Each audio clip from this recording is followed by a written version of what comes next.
السلام عليكم ورحمة الله وبركاته. أحبتي الكرام، اليوم كنت أبغى أشتري خضروات لبيتي، فقلت ليش ما أشارك معكم عشان تعرفوا تكون عندكم فكرة عن أسعار الخضروات عندنا في مدينة غوسبر هذه الأيام. هو طبعا يعني السوق الحقيقة يعني شهد ارتفاع في الأسعار خاصة في الأيام الأخيرة بسبب الأوضاع الدنيئة في جميع مستويات الحياة، خاصة مع وضع الكورونا.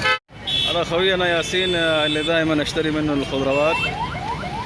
ياسين، السلام عليكم. وعليكم السلام. كيف حالك؟ طيب، كم البصل؟ 40 روبية. 40 روبية كيلو البصل. أعطيني 3 كيلو.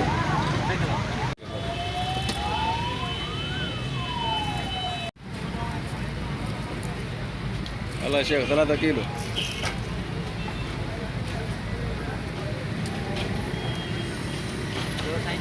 البطاطس بكم يا ياسين؟ بطاطا كيا 50 روبية كيلو. طيب أعطيني 5 كيلو. الطماطم 50 روبية كيلو برضو. طيب أعطيني كيلو واحد.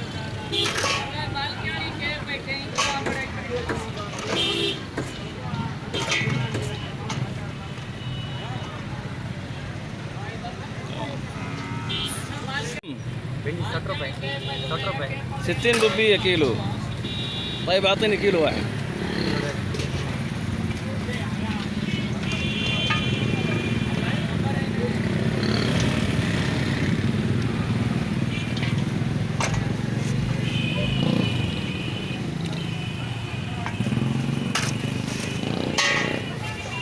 مسالو.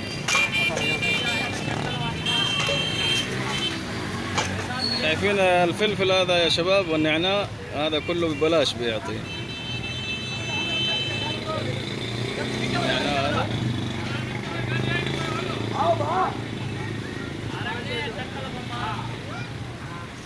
ما شاء الله. في هذا كمان دانا.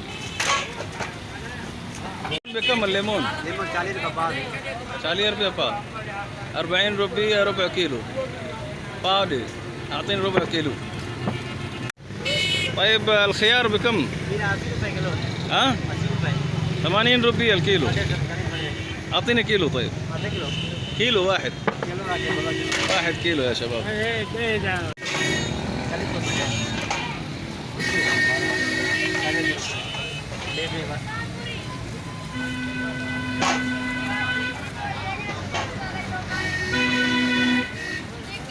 मोबाइल में भाव रहता है व्हाट्सएप में الباذنجان بكم؟ 60 रुपये 60 रुपये 60 روبية كيلو الباذنجان. ايه ميرا मेरा 60 रुपये 60 روبية برضو. هذا نحن نقول له ميرا، ما ادري انتوا ايش تقولون له. اخبروني في الكومنت ايش تقولون له. الملوخية 30 روبية كيلو. طيب خلاص بس يكفي هذا. ها؟ بالله ورود. طيب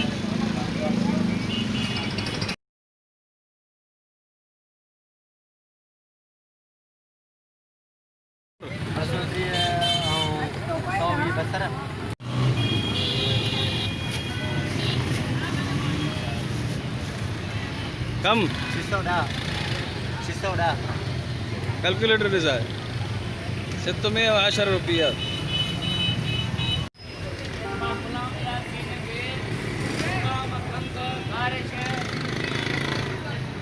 إن الموقع بيكون شيء ذا بچلا